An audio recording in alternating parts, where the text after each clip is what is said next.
Estamos en esta oportunidad con Carlos Belaochaga Dam, antropólogo, historiador, una persona muy relacionada con el mundo andino, residente de esta gran comunidad del Cusco milenario. Y bueno, quisiera conversar un poco sobre temas diversos, tanto en tu experiencia en el mundo de los Andes, tus investigaciones, tus libros, tus propuestas, tu visión del mundo en general, y especialmente en este nuevo milenio en el que estamos. Bienvenido, Carlos. Gracias, Malco. Contento de estar aquí y comunicarme con los que se animen a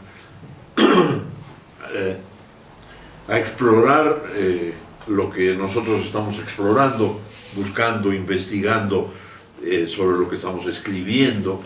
Así que estoy muy contento de que podamos conversar acerca de lo que yo he escrito, lo que estoy escribiendo. Así que cuéntame, ¿qué te interesa más de mí?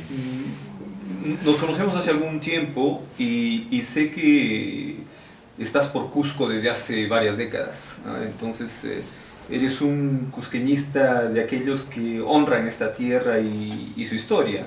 ¿Qué es lo que te trajo a Cusco? ¿Cómo has visto sus cambios en estas décadas? ¿Y qué es lo que visionas de acá en adelante? Mi historia quizás resulta ser un tanto peculiar porque si bien nací en Lima, he vivido en Lima muy poco. Y incluso cuando me preguntan, yo me declaro chosicano, es decir, de la Sierra de Lima. Chosica, ¿no? Porque eso me convierte en algo peculiar, aunque ahora parece que mucha gente de Lima prefiere tener casa en Chaclacayo o Chosica, porque en Chosica hace sol. Y entonces yo he crecido desde que tenía 2 años de edad hasta que tuve 20 años, un poco más, en Chosica. Es decir, yo necesito el sol. Vivo bajo un sol, de un cielo azul. Necesito un cielo azul. Digo, ¿por qué vivo en Cusco? Porque tiene el cielo más bonito del Perú, creo. Es una gran verdad, ¿no? Cuando apenas pude, me fugué, diré, a vivir a Huaraz, donde he vivido 6-7 años, donde administré un centro de aguas termales, Monterrey, y también tiene un cielo precioso, además tiene 33 nevados así en fila, además, la Cordillera Blanca. Y cuando terminé mis estudios de antropología, dije a dónde me voy, ya que el clima de Lima no me gusta.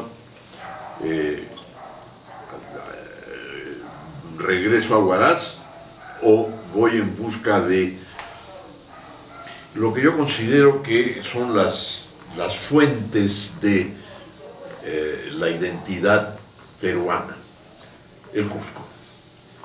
Si en algún sitio sospecho que puedo encontrar la explicación de por qué los peruanos somos como somos, quizás la podamos encontrar aquí, en lo que fue centro de los Andes centrales, para hablarlo en términos geográficos, es decir, el centro montañoso de Sudamérica.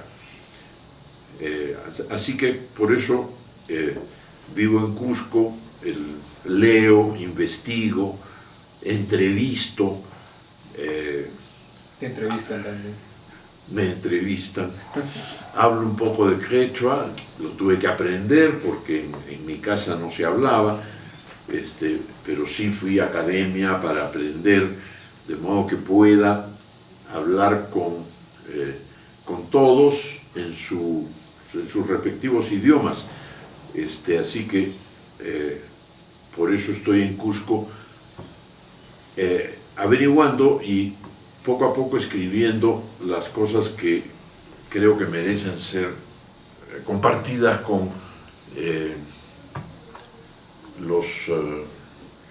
los demás humanos que vivimos en este planeta. Dime, en todas estas décadas, ¿cuáles son los cambios que sientes que son notables, que te impresionan o que no te impresionan en tu vivencia en Cusco? Bueno, aprovecharé para mencionar dos que se me ocurren en este momento, dos tendencias.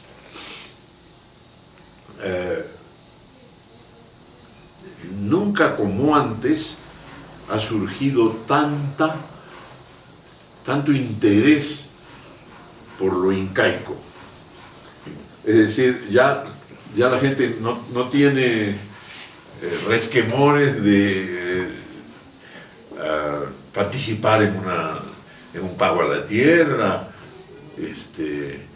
en las festividades del 1 de agosto, porque prácticamente ese día comienza el año andino, en fin, por un lado. Y por otro lado, el otro extremo, es decir, los que persisten en el alejamiento de las raíces incaicas de estas tierras, de los que prefieren agringarse, para usar un término que usamos mucho en estas tierras, ¿no? Es decir, lo gringo, la admiración por lo gringo, el quererse ir a vivir a los países mal llamados desarrollados, o supuestamente mejores que los nuestros, porque acá no estamos contentos. Entonces veo dos vertientes, la persistencia del no hablar el quechua, de no cultivar lo incaico, y al mismo tiempo el volver a cultivarlo. Cuando mencionas esos dos puntos, ¿consideras para que se haya posibilitado un retorno, como lo llamas, que la iglesia se ha tornado más flexible, que el turismo ha generado un despertar por los matices que tiene, por su interés natural del visitante en tratar de entender algo más? ¿A qué crees que se debe estas cosas? Yo creo que hay un desaliento religioso en el mundo. Es decir, la religión, particularmente la cristiana, no les ha dado a los jóvenes suficientes motivos para comportarse religiosamente.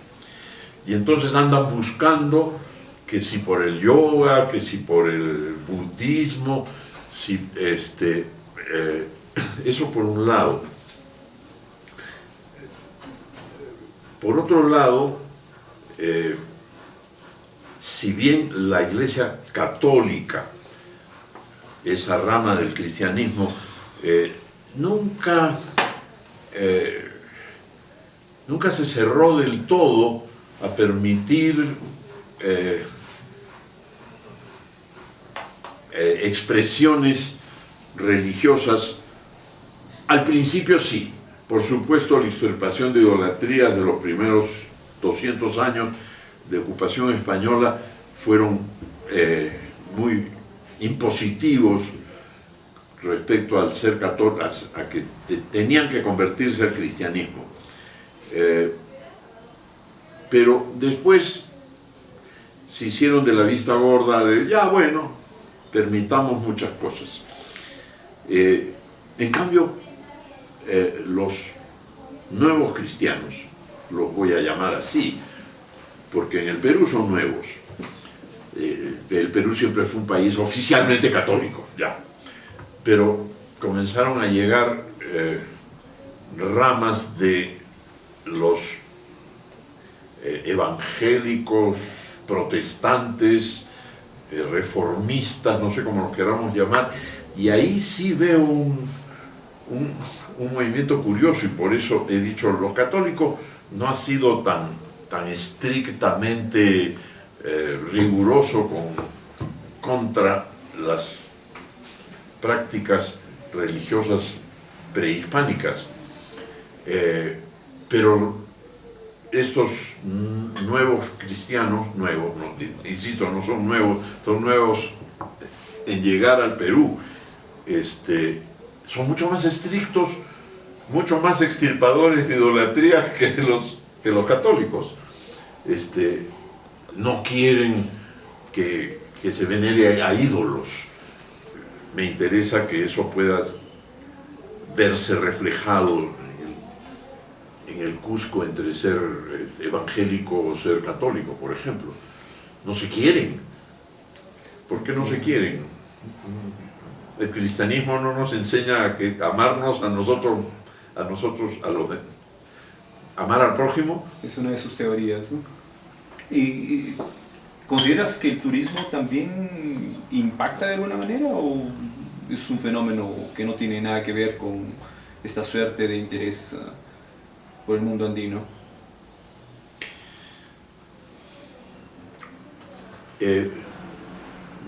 Me temo que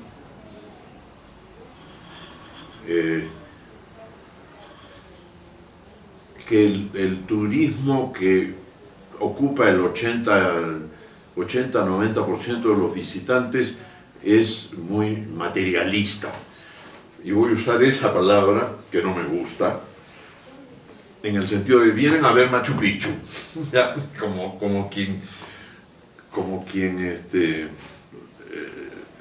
lo tiene en sus listas de cosas que hay que ver, ¿no? La pirámide de Egipto, el Taj Mahal y Machu Picchu, ¿no? En ese sentido estoy hablando de materialismo, porque sí hay una corriente en el turismo que vienen a buscar algo más, es decir, un conocer más, más interior, más, bueno, cómo vive este pueblo, en qué creen,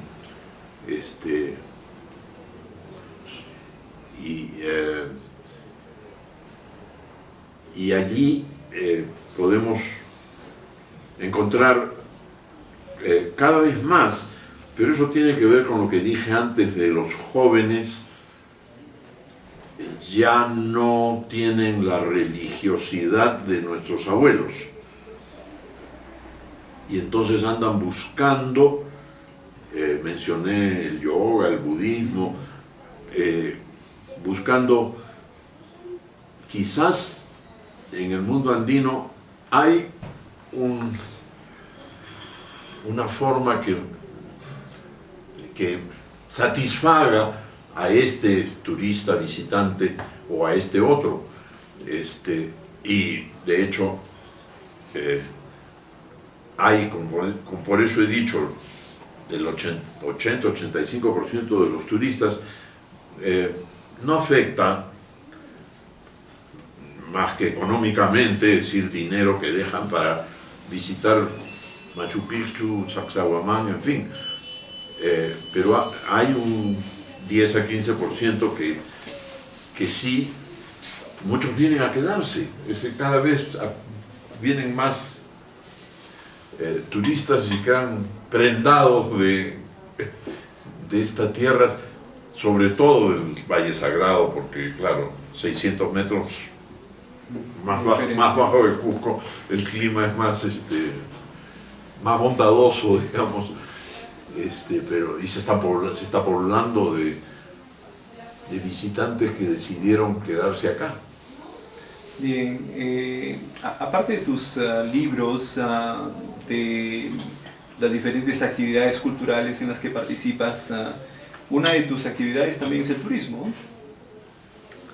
Sí, porque a mi edad ya lo que me queda es recordar de mis épocas en las que fui un activo guía de turistas. Eso es hace 20 años, 30 años, cuando no, el carnet no era tan importante. Yo he caminado a Machu Picchu llevando turistas cuando eso no costaba, no había que comprar un ticket para llegar a Machu Picchu por el camino Inca. No había que contratar un guía. He atendido turistas en ese tramo del viaje entre Ollantaytambo y Machu Picchu, y también cuando los grupos venían desde Lima, Arequipa, Puno, Cusco, etc.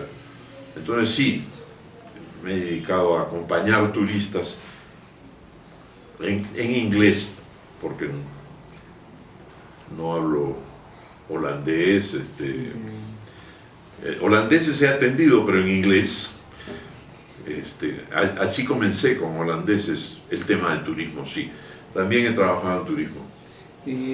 Referiste a que hay un porcentaje mínimo de turistas que tienen un interés diferente, no es el turista materialista como lo llamaste. ¿Cuál es tu opinión sobre parte de este turismo diferenciado como el turismo místico?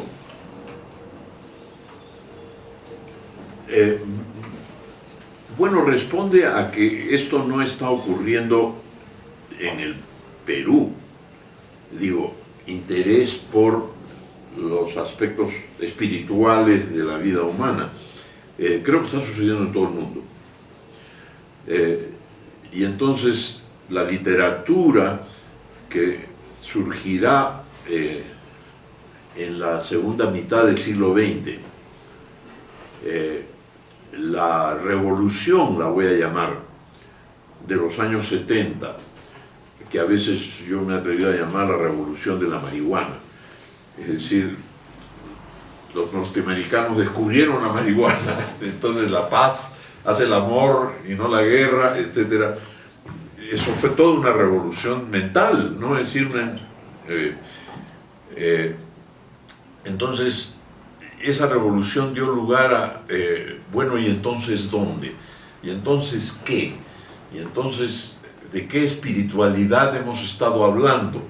O ya no se hablaba de espiritualidad, parecía no ser importante, pero comienza a ser importante otra vez. Y entonces los que vienen cada vez preguntan más, y así a veces me llaman para hablarles de este tema, porque cada vez vienen más turistas interesados en profundizar sobre el pensamiento, la cosmovisión, los símbolos, ritos, mitos de los incas. En la década del 60, 70, como mencionas, se descubrió pues la marihuana, ¿no? Parecería de que en estos últimos tiempos en el mundo se está descubriendo algo más también, algo de repente de una práctica y uso diferente, como es ayahuasca. Hoy día aquí en nuestra comunidad, en Cusco, caminas por diferentes calles y puedes encontrar anuncios en forma libre. Claro, la marihuana va a producir algunas sensaciones, relajamientos útiles sin duda, pero ¿qué otra cosa hay? ¿No es cierto? Entonces, eso es lo que yo señalaría como el defecto de lo que se suele llamar droga, palabra que no me gusta porque bueno, resulta peyorativa. Claro, lo que sucede es que la droga se la relaciona también con la dependencia, entonces ahí viene correcto, el cambio, ¿no? Correcto, entonces no, yo creo que tenemos derecho a probar, pero tengan cuidado. Es decir, ya que has mencionado la ayahuasca, aprovecho para decir, tengan cuidado. no todas las mentes humanas, no todas las personas están preparadas para tener una experiencia a la que alguna de esas cosas te pueden mostrar que van a sacudir incluso el concepto que tienes de lo que es realidad. Entonces, quienes no están preparados para conocer otros niveles de conciencia de que los seres humanos, a los que los seres humanos tenemos acceso, es desaconsejable que lo hagan sin la guía de uno que ha transitado por esos niveles de conciencia. Entonces, ¿cómo puede haber un anuncio diciendo esta noche ayahuasca? Oiga, es curioso, ¿no? Llega a ser pues anecdótico todo el fenómeno contemporáneo y algo más. Hoy día se consume tal vez ayahuasca en mayores cantidades en el extranjero que en el propio Perú o en las propias selvas de América del Sur. Sabemos que ayahuasca es de uso y consumo tanto desde el territorio brasileño, parte de Bolivia y obviamente Perú. Entonces hay una suerte de fascinación por este producto que ha estado vedado durante mucho tiempo para mucha gente, a pesar que acá en Perú era de uso tanto comunitario, ¿no? O ritual en las selvas, ¿no? Pero no deja de llamar la atención de que en las calles aquí en Cusco te lo ofrecen cotidianamente. O sea, el mejor postor que está dispuesto a consumir mañana o final de semana o entre semana, pues hay el proveedor, ¿no? Entonces sí, son los riesgos. Yo la ayahuasca he venido a saber que existía semejante planta ya a los 40, 50 años. Recién alguien me dijo, no, ¿y la ayahuasca? En fin, no era parte de la conversación cuando yo crecí en este país. Como bien dice Joseph Campbell, el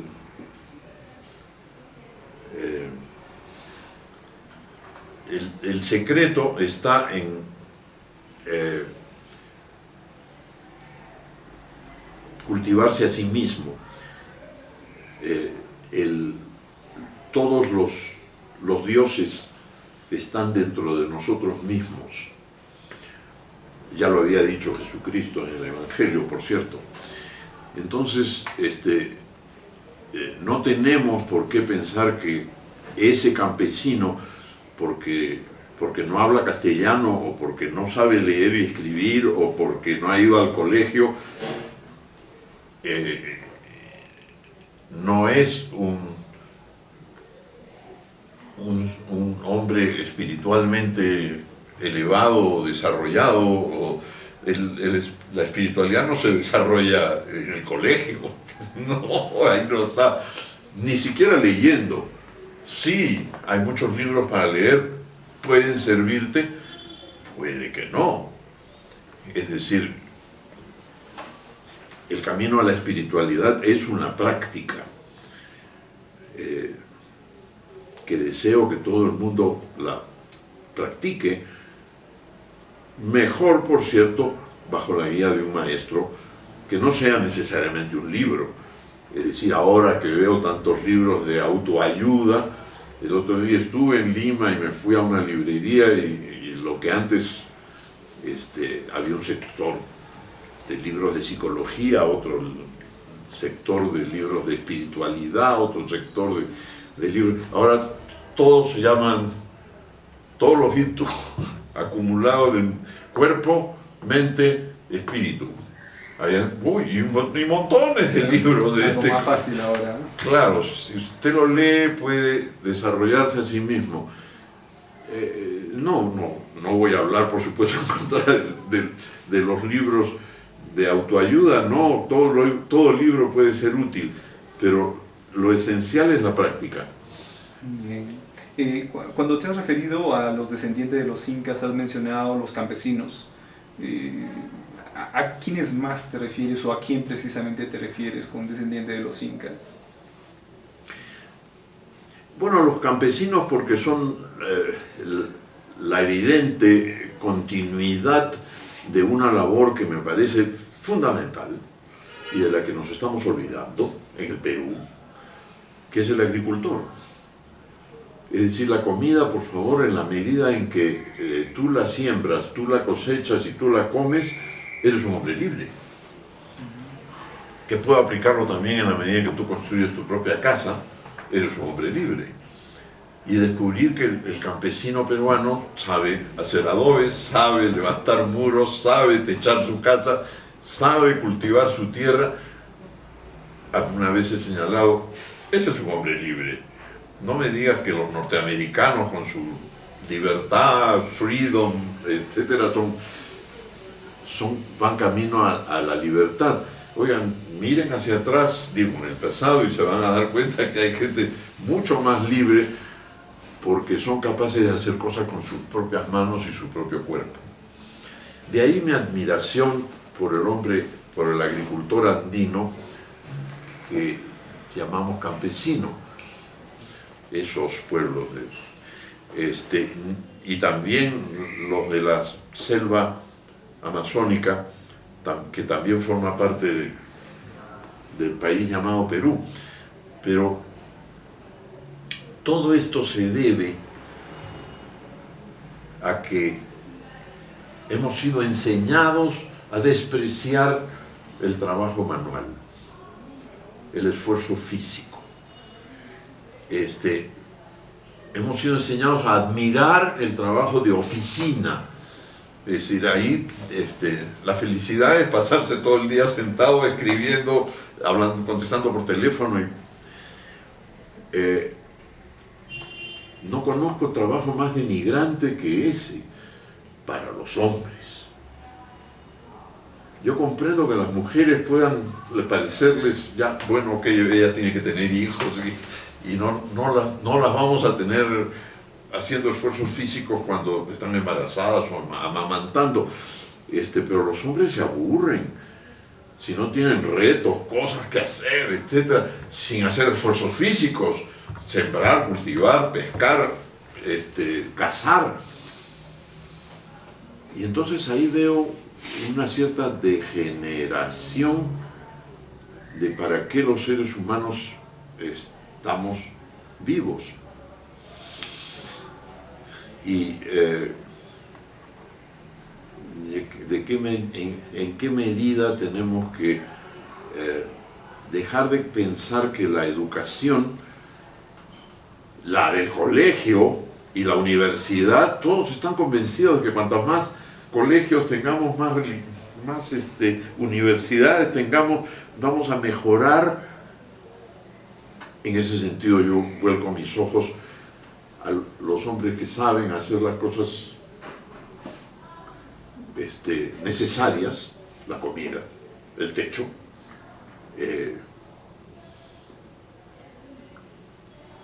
las relaciones interhumanas, que incluye el matrimonio entre un hombre y una mujer. Por favor, parece que eso ya no es importante. Divorcios uno tras otro. Entonces miro al campesino andino y digo, hemos sido enseñados a despreciarlos y tenemos que darle vuelta a esa página de la historia. Y cuando te has referido a los campesinos como una generalidad de la descendencia inca, con esto acá entendemos de que en tu experiencia no consideras de que los Quero, descendientes andinos, también son los únicos representantes o son los únicos descendientes de los incas. Y lo debes haber escuchado, leído y entrevistado con gente. Sí, pues ahí estamos haciendo simplificaciones innecesarias. El unku es una pieza, una camisa inca. Entonces en 1953, creo, llega una delegación de antropólogos a la tierra de los Pero, que entonces eran obreros, campesinos, ¿cómo se llama? Trabajaban en unas haciendas de los paucataminos, las grandes haciendas del Cusco de 1953, repito, y descubren que los Queros siguen usando el unco. Oiga, ¿no te parece una simplificación pasar de eso a estos son los incas? Porque todavía se visten con unco. Bueno, oye, creo que es una simplificación, repito.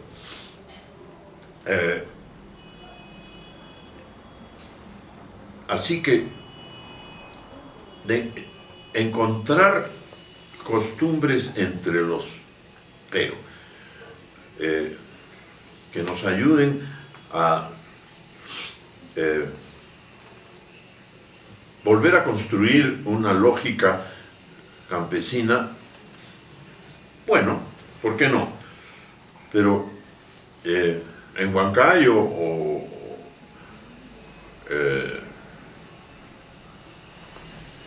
en Moquegua nos vamos a encontrar también con algunas prácticas muy copiables, por decirlo de alguna manera, que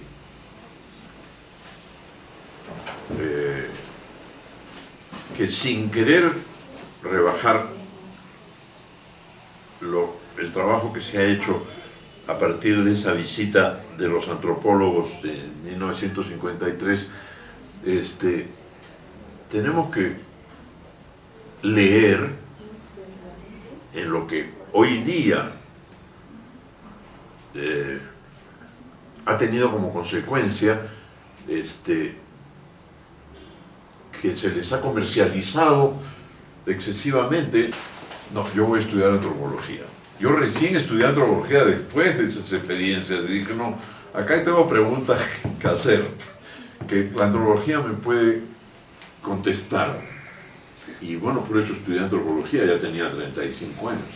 Seguramente que esas preguntas has conseguido pues responderlas, ¿no? Si alguien no te las dio, seguramente en tu experiencia conseguiste plasmarlas. Y mira, acá tenemos dos libros tuyos, Psicología y Religión, y el otro, El menos común de los sentidos. ¿Tienes algún otro? ¿O son estos dos los libros publicados? No, libros son los únicos que yo he publicado.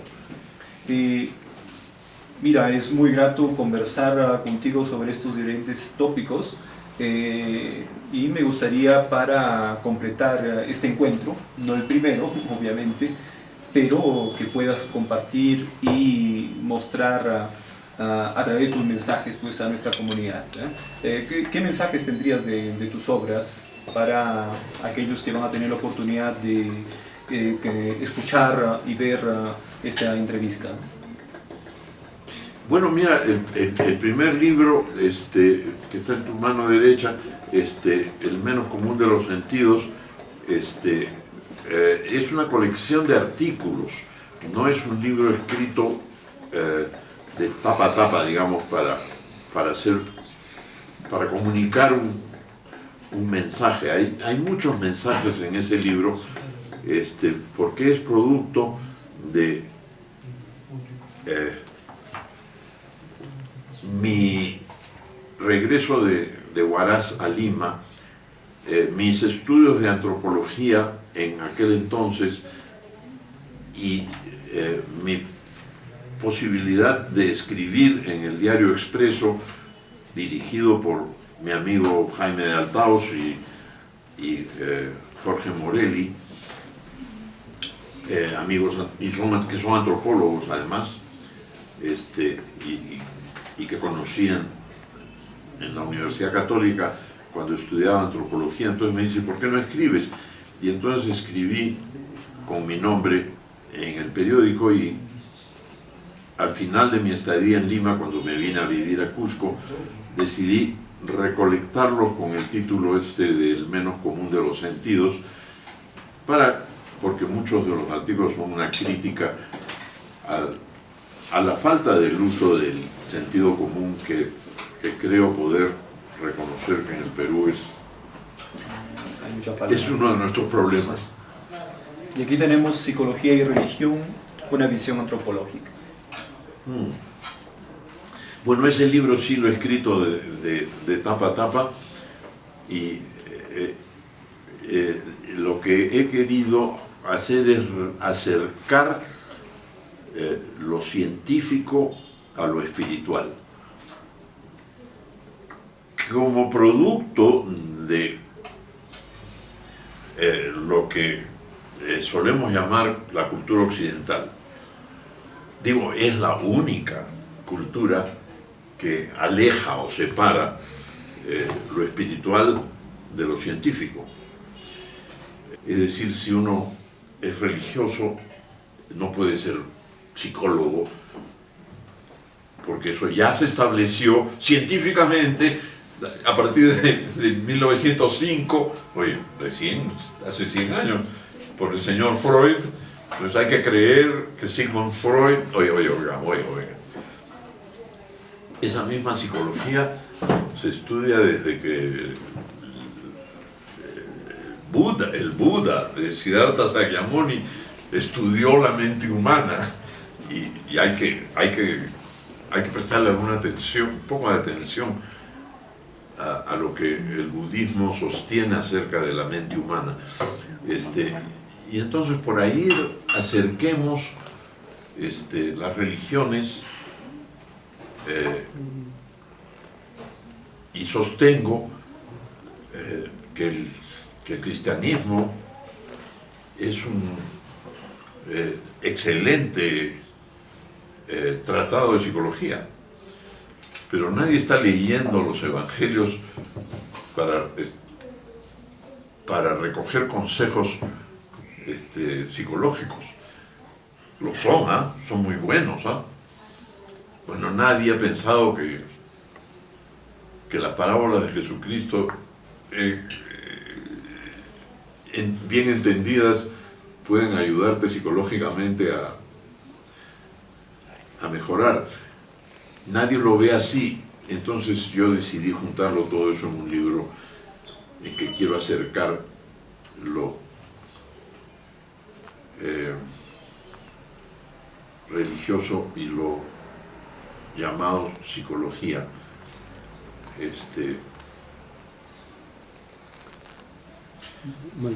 Para que la gente no que, como digo en la primera página, digo, en mi época, cuando yo era un niño, la familia llevaban a sus hijos perturbados, por llamarlos, por inquietos o por deprimidos, al sacerdote, al párroco, en fin, y ahora lo llevan al psicólogo. Oye, ¿qué ha cambiado? Es lo que me pregunto. Yo creo que el párroco tenía mejores consejos que el psicólogo tiene ahora. Algunos psicólogos, por supuesto. Bueno, está muy bien. Carlos, un salud y un brindis con todos ustedes con chicha de maíz violeta desde los Andes, nuestra sopita de coca, acompañando siempre nuestra mesa. Hasta una próxima oportunidad en que tengamos a Carlos de la Ochaga con nosotros nuevamente o otros investigadores. Entonces, un salud y te agradecemos por este momento. Salud, Marco.